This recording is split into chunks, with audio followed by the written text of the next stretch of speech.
जय श्री बापू कथा। जय जय बापू कथा, जय श्री जोगी कथा।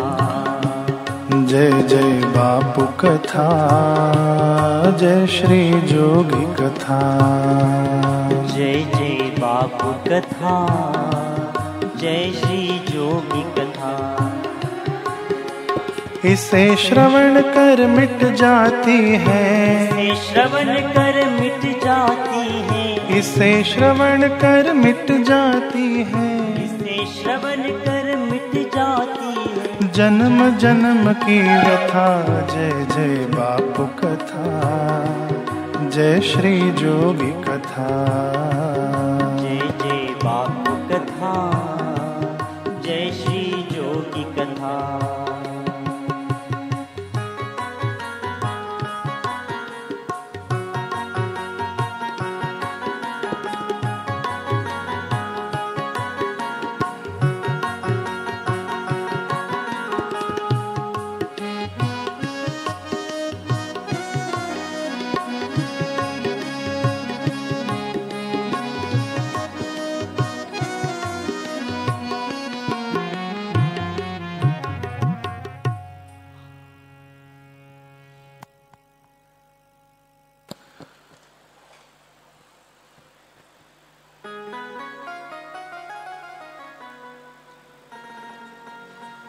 पिछले सत्र में हमने सुना श्री आशा रामायण जी के पहली पंक्ति दोहा कह लें। गुरु चरण रज शीश धरे, हृदय रूप विचार। श्री आशा रामायण कहो, वेदांत को सार।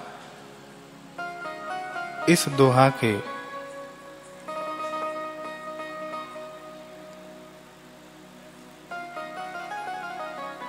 कुछ चरणों पर हमने चर्चा की। प्रथम, गुरु चरण।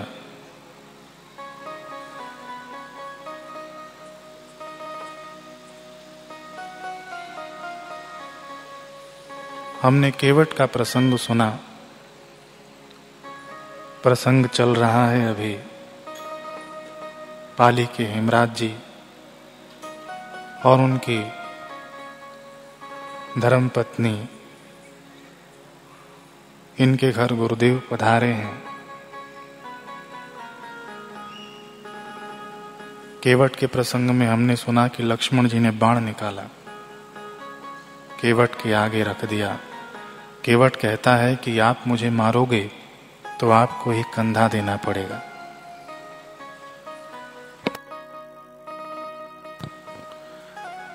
लक्ष्मण जी ने अपने बाण नीचे कर दिए।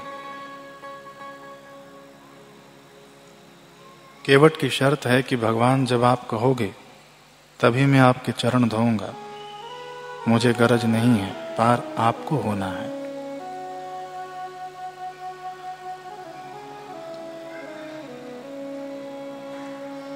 भगवान ने संकोच करते करते कहा,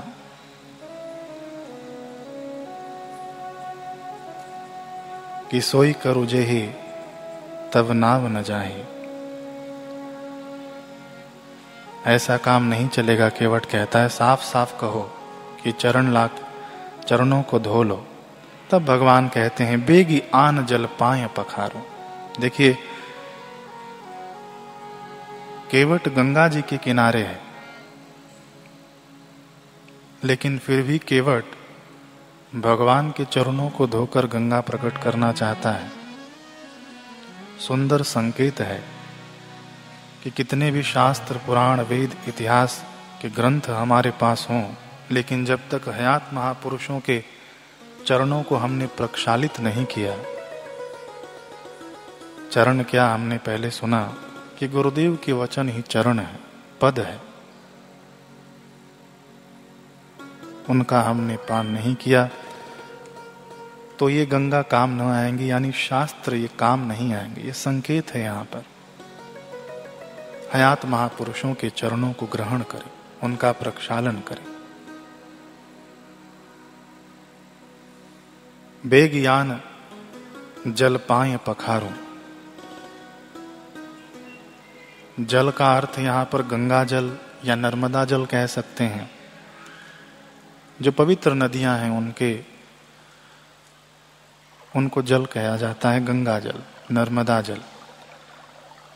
लेकिन केवट कहता है कि मैं इससे पांव नहीं पखारूंगा, क्योंकि ये तो पहले से ही आपका चरणामृत है। ब्रह्मा जी ने पखारा है और वही ये गंगा जी बह रही हैं। तो केवट गया और कठौती में पानी लेकर आया, ऐसे गोस्वामी तुलसीदास जी कहते हैं। भगवान ने कहा जल से चरण पखारो, लेकिन केवट पानी लेकर आया है।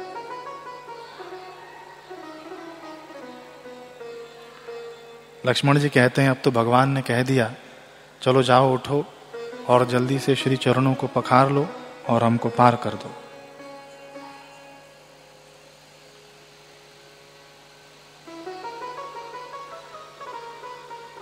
लक्ष्मण जी ने इतना कहा तो केवट उठकर दूसरी दिशा में जाने लगा।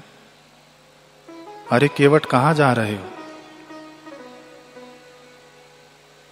घर जा रहा हूं, अपनी पत्नी को भी लेकर आऊं। लक्ष्मण जी तनिक क्रोधित होकर बोले, घर जा रहा हूं, पत्नी को साथ ले आता हूं। अरे भाई विलंब हो रहा है। केवट कहता है कि आप चाहते हो कि आपने बोल दिया और मैं तुरंत आ जाऊं।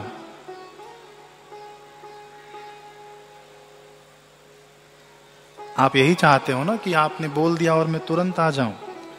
और हम लोग यहां पर सुबह शाम महासंकल्प करते हैं। सुबह 7:21 पर शुरू होता है और शाम को 7:45 पर शुरू होता है। इतने सालों से हम आपको बुला रहे हैं, आप नहीं आते, और आप चाहते हो कि आप बुलाओ और मैं तुरंत आकर चरण पखार लूं।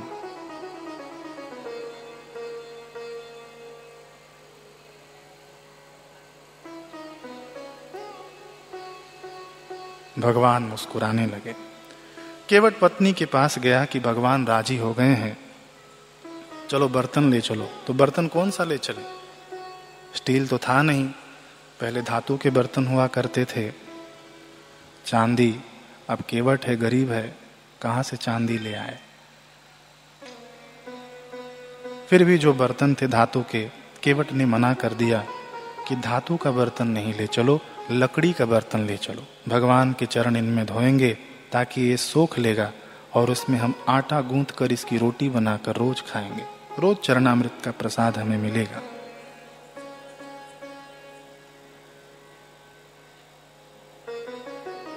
यहां तो केवट का अब काम बन चुका है, लेकिन उधर गुरुदेव वो देवी और देवता के घर में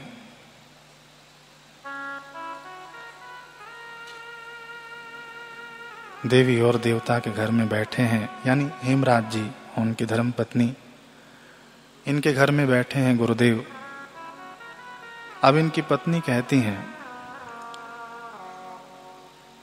कि बापू मुझे आपके चरण पखारने हैं।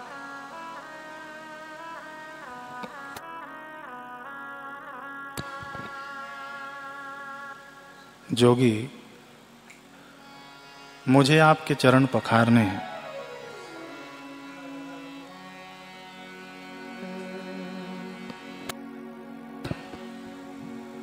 मुझे अपने चरण पखारने दीजिए।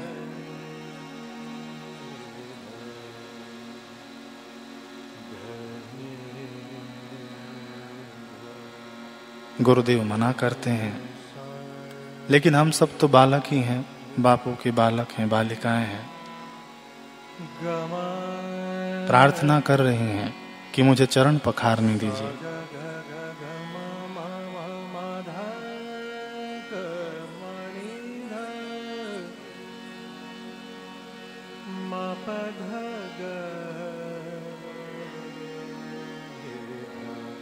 कैसा सुंदर दृश्य रहा होगा।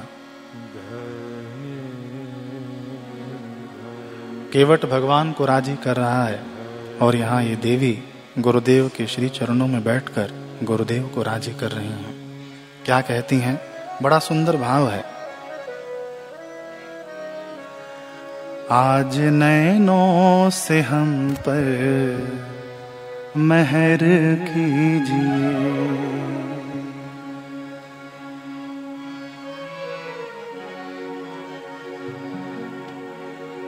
आज नैनों से हम पर मेहर कीजिए। आज नैनों से हम पर मेहर कीजिए। पाँव धुलवा के जोगी लहर कीजिए। पाँव धुलवा के ओ पाँव धुलवा के जोगी लहर कीजिए। पाँव धुलवा के जोगी लहर कीजिए। आज नैनों से हम पर मेहर कीजिए। आज नैनों से हम पर मेहर कीजिए। आज नैनों से हम पर मेहर कीजिए। आज नैनों से हम पर मेहर कीजिए। पाँव धुलवा के जोगी लहर कीजिए। पाँव धुलवा के जोगी लहर कीजिए।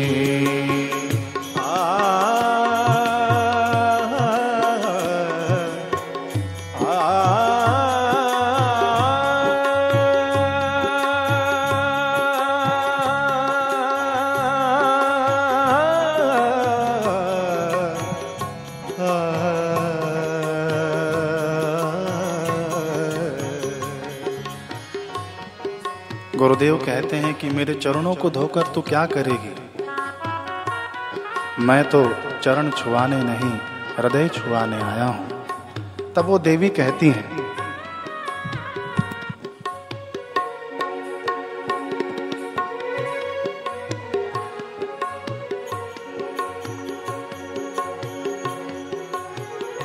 धो के चरणों को मैं तृप्त हो जाऊंगी। मैं तो तृप्त हो जाऊंगी। आपकी साधना में मैं खो जाऊंगी। आपकी साधना में मैं खो जाऊंगी। धो के चरणों को मैं तृप्त हो जाऊंगी। बापू कहते हैं क्या करेगी धोकर चरणों को? बापू मैं तृप्त हो जाऊंगी, आपकी साधना में मैं खो जाऊंगी। गुरुदेव आप ही हमारी साधना है, आप ही हमारे साध्य हैं, आप ही हमारे लक्ष्य हैं, आप ही आराध्य हैं।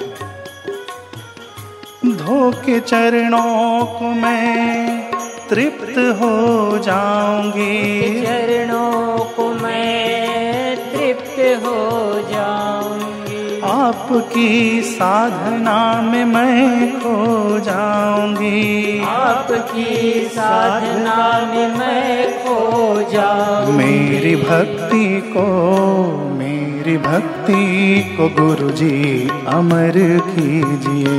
मेरी भक्ति को गुरुजी अमर कीजिए। मेरी भक्ति को गुरुजी अमर कीजिए। मेरी भक्ति को गुरुजी अमर कीजिए। केवट अमर हो गया, शबरी अमर हो गई,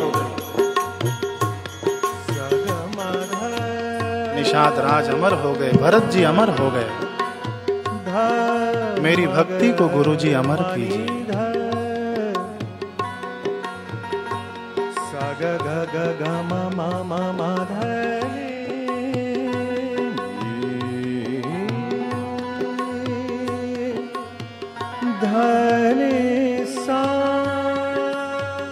गुरुदेव आगे कहते हैं,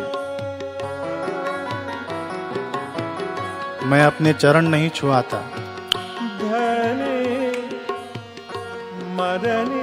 मैं अपने चरण नहीं छुआता।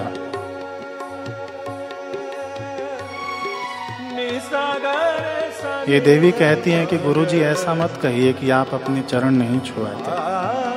हम इतिहास जानते हैं, त्रेता युग में कितने उन्होंने आपके चरणों का लाभ लिया। द्वापर युग में कितनों ने आपके चरणों का लाभ लिया, और आप कहते हैं कि मैं चरण नहीं छुआता।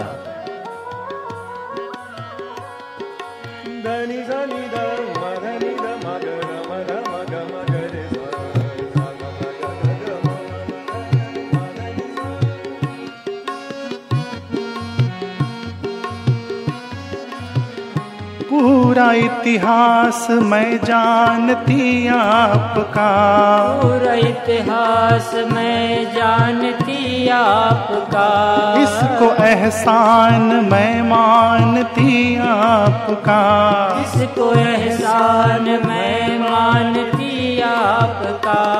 गुरुजी, आप चरण स्पर्श नहीं कराते हैं, लेकिन हमको इतिहास पता है और मैं इस बात का एहसान मानती हूँ कि आप मेरे इस कुटिया पर चल कर आए, मेरे इस द्वार पर चल कर आए। पूरा इतिहास मैं जानती आपका, पूरा इतिहास मैं जानती आपका, इसको एहसान मैं मानती आपका, इसको एहसान मैं मानती आपका। इस प्रीति को युग युग अमर कीजिए, इस प्रीति को युग युग अमर कीजिए, हाँ मेरी प्रीति को युग युग अमर कीजिए, मेरी प्रीति को युग युग अमर कीजिए। पाँव धुलवा के जोगी लहर कीजिए, झुलवा के जोगी लहर कीजिए।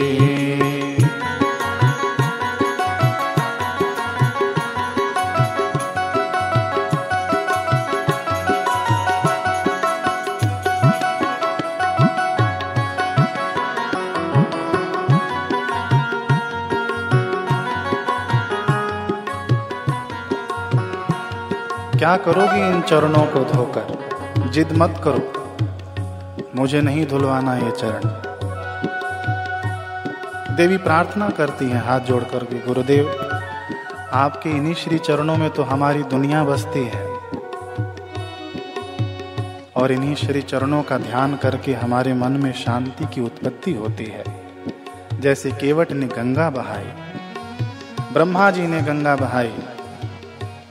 ठीक है, गंगा में जाकर स्नान करना बात अलग है, लेकिन खुद की गंगा उत्पन्न कर देना वो बात भी निराली है। केवट ने सौभाग्य पाया, ब्रह्मा जी ने सौभाग्य पाया। यही भाव है। तेरे चरणों में बसती है दुनिया मेरी, तेरे चरणों में बसती है दुनिया मेरी, शांति देती है हमको ये भक्ति तेरी, शांति देती है हमको भक्ति तेरी। हाँ तेरे चरणों में बसती है दुनिया मेरी, तेरे चरणों में बसती है दुनिया मेरी, शांति देती है हमको ये भक्ति तेरी, शांति देती है हमको भक्ति तेरी। कृपा गंगा, हाँ कृपा गंगा बहा कर किजर कीजिए, कृपा गंगा बहा कर जर कीजिए, ओ कृपा गंगा बहा कर किजर कीजिए। कृपा गंगा बहा कर जर कीजिए। जर यानी अमीर कर दीजिए हमको आपकी कृपा की गंगा बहाकर।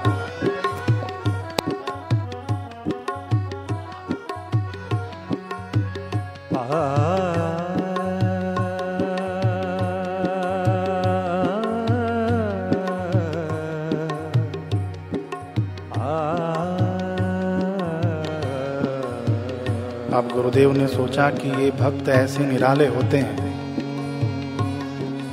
भक्त क्या हैं? हम तो गुरुजी आपके भक्त हैं, आपके बालक हैं, आपकी बालिकाएं हैं, और आप हमारे तो सब कुछ हैं। आप में हम माता के दर्शन करते हैं, पिता के दर्शन करते हैं, बंधु और सखा के दर्शन करते हैं। आप ही तो हमारे सर्वस्व हैं और गुरुदेव भी हमारे सभी भावों को स्वीकार करते हैं। अब गुरुदेव राजी हुए।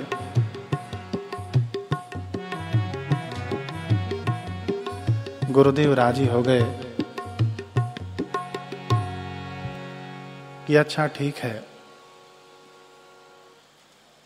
मेरे हाथ का अंगूठा है तो इसको धो ले।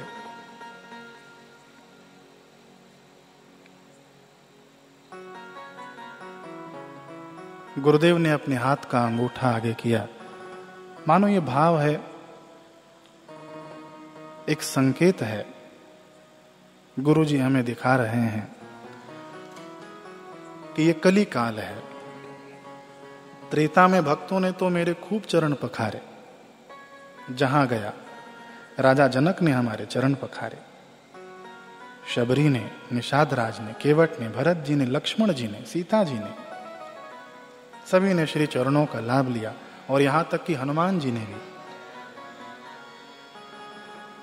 हनुमान जी से जब भगवान की पहली मुलाकात हुई ऋषिमुख पर्वत पर, तब हनुमान जी ब्राह्मण के वेश में हैं, जाकर दौड़कर भगवान के श्री चरणों को पकड़ लिए और कहने लगे कि प्रभु, आपके ये श्री चरण कितने कोमल हैं और ये धरती कितनी कठोर है। लक्ष्मण जी को थोड़ी मजाक मस्ती सूझी।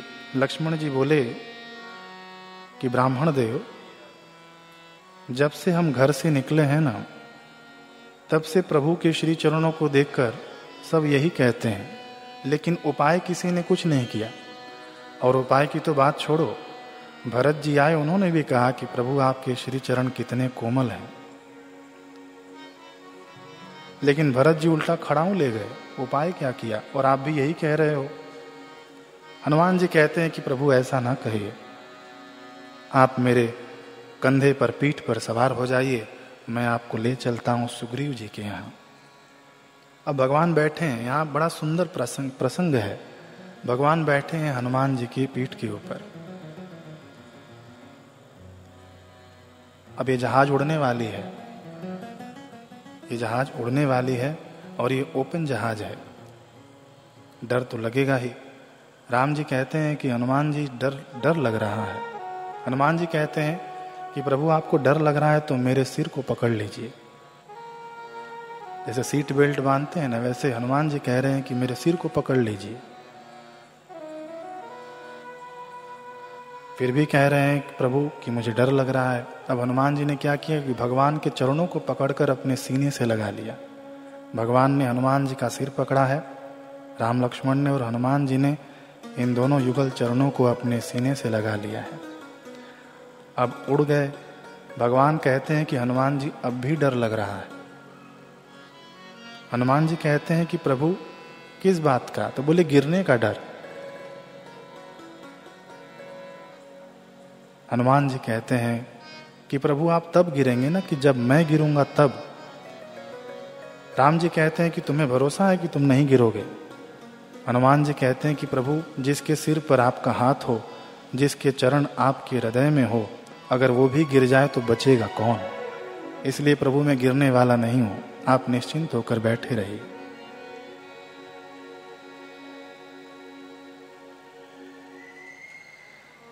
संकेत यह है यहां पर बड़ा सुंदर कि जो सेवा में लग जाते हैं, जो गुरुदेव की सेवा में लग जाते हैं, गुरुदेव अपने दोनों हाथों से उन्हें पकड़े रखते हैं, संभाल रखते हैं। सिर पकड़े रखते हैं यानी सिर विचारों का संकेत है। विचार शिष्य का विचार गुरु के अधीन हो जाता है, सैद्धांतिक विचार बन जाते हैं और वह शिष्य गिरता नहीं है।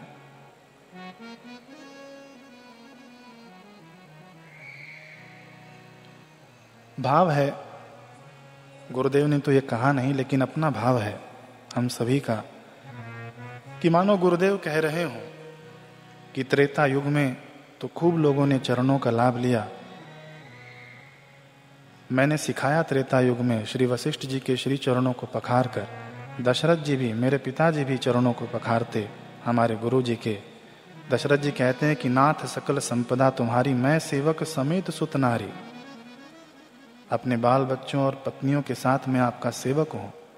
लेकिन गुरु जी की इस सेवा का संकेत शायद उस समय न समझ पाए, इसलिए जब द्वापर युग में अवतार हुआ भगवान कृष्ण का, तब उन्होंने आजीवन संतों के चरण पखारे। अश्वमेध यज्ञ हो उसमें भी हम देख सकते हैं, सुदामा जी के चरण पखारे। आजीवन भगवान ने ये सिखाया कि सदगुरु के चरण को पखारो, सदगुरु के चरणों को पकड़ो। इससे बहुत लाभ होगा, इससे मैं भी मिल जाऊंगा, क्योंकि यही चरण है। तीर्थी कुर्वन्ति तीर्थाणि, संत के चरण ही तीर्थ को भी तीर्थत्व प्रदान करने वाले हैं। सदगुरु के चरण, ये हम चरणों पर सुन रहे हैं, चरणों पर मनन कर रहे हैं। गुरु चरण,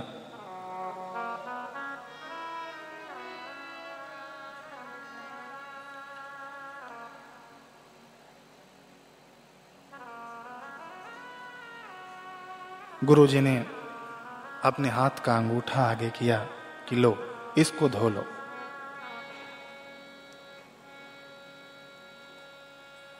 हमारे गुरुदेव का अवतार बड़ा ही अद्भुत अवतार है, अनोखा अवतार है, विलक्षण अवतार है। हमें समझना चाहिए कि जब गुरुदेव आए हेमराज जी के घर पर, हमने सुना पिछले सत्र में, तब गुरुदेव बैठे रहे और अपनी दृष्टि से इनको निहारते रहे। गुरुदेव ने दृष्टि से योग की गंगा बहाई। देखिए, ध्यान से सुनिएगा। पहली गंगा गुरुदेव ने दृष्टि से बहा दी और उससे हेमराज जी और उनके घर वाले बड़े तृप्त हुए। दूसरी गंगा हमने सुना कि सत्संग किया गुरुदेव ने बैठकर। दूसरी गंगा गुरुदेव के श्रीमुख से निकली, ज्ञान की गंगा। और गुरुदेव कह रहे हैं कि मैं चरणों को स्पर्श नहीं कराता, मैं तो हृदय छुआने आया हूं। हृदय से भक्ति की गंगा प्रवाहित हो रही है, सदैव गुरुदेव के हृदय से भक्ति की गंगा। अब गुरुदेव ने अपने हाथ का अंगूठा आगे किया, माने संकेत है यहां पर कि अब निष्काम कर्म की गंगा बहनी चाहिए, कर्म योग बनना चाहिए। भगवान में देरी हो सकती है गंगा बहाने में, वामन अवतार लेना पड़े, 3 पग नापना पड़े और वो पग ब्रह्मलोक में जाए, ब्रह्मा जी उसको प्रक्षालित करें तो गंगा प्रकट हो। केवट के यहाँ पर भगवान आए, केवट विनती करे कि मुझसे चरण पखरवा लो, लेकिन गुरुदेव आते ही गंगा का प्रवाह शुरू कर दिए, दृष्टि से, वचनों से। आखिरी में कहते हैं गुरुदेव कि ये मेरे अंगूठे को पखार लो, धो लो। यानी कर्म योग की गंगा बहनी चाहिए। और सिर्फ गुरुदेव के हाथों से नहीं ये गंगा बह रही है, हम सभी के हाथों से गंगा बहनी चाहिए। यह है ना कि पारस लोहे का स्पर्श करता है तो सोना बनाता है, लेकिन सदगुरु विलक्षण होते हैं। ऐसे पारस होते हैं कि पारस से पारस बनाते हैं। ऐसे ही तुम्हारे हाथों से भी इस कर्म योग की गंगा बहे, और ये गंगा पूरे विश्व में बह रही है। चाहे युवा सेवा संघ के रूप में हो, चाहे बाल संस्कार के रूप में हो, चाहे महिला उत्थान मंडल के रूप में हो, चाहे ऋषि प्रसाद लोक कल्याण के रूप में हो, ये गंगा बह रही है। बिना सेवा के ब्रह्म विद्या फलीभूत नहीं होती। गुरुदेव ने हमको विलक्षण सीख दी है। आगे चलते हैं। गुरुदेव के अंगूठे को पखारा है उन देवी देवताओं ने और वह जल रख लिया है। आगे कहते हैं कि मेरी पत्नी, हेमराज जी कहते हैं कि मेरी पत्नी को लिखना पढ़ना नहीं आता था, तो हमने उनको 30 तक की गिनती सिखा दी थी और इसी आधार पर वे कागज पर लकीरें खींच खींच कर श्री आशा रामायण जी का पाठ करती और गिनती। एक पेपर पर, पुस्तक पर लकीरें खींच खींच कर गिनती। पढ़ना लिखना नहीं आता था, कैसे भी उनको कंठस्थ हो गया था पाठ करती और लकीरें खींच कर गिनती। जब गुरुदेव उनके घर में पधारे तो सीधा वहीं उसी ड्रॉवर के पास पहुंचे, वो ड्रॉवर खोले और वही कागज निकाले और अनजान होकर, देखिए सर्व अंतर्यामी, अनजान होकर पूछने लगे कि ये क्या है। उन्होंने कहा, गुरुजी ऐसी ऐसी बात है, ऐसी ऐसी गिनती करती है। तो गुरुदेव ने कहा, कितना पाठ हो चुका है? तो कहा, जी 5000। भक्त वत्सल गुरुदेव बड़े प्रसन्न हुए और धर्मपत्नी से कहा कि अब ज्यादा पाठ नहीं करना, रोज एक पाठ करना। फिर गुरुदेव ने कहा हेमराज जी से कि इसको अनपढ़ मत समझ, जो हिमालय में सिद्ध योगी मुनि बैठे हैं ना, उनको तो इसने पीछे छोड़ दिया। गुरुदेव के वचन, जो हिमालय में सिद्ध योगी मुनि बैठे हैं ना, उनको तो इसने पीछे छोड़ दिया। तो गुरुदेव की दयालुता कैसी, श्री आशा रामायण की पंक्तियों से हम गाएंगे, सुनेंगे।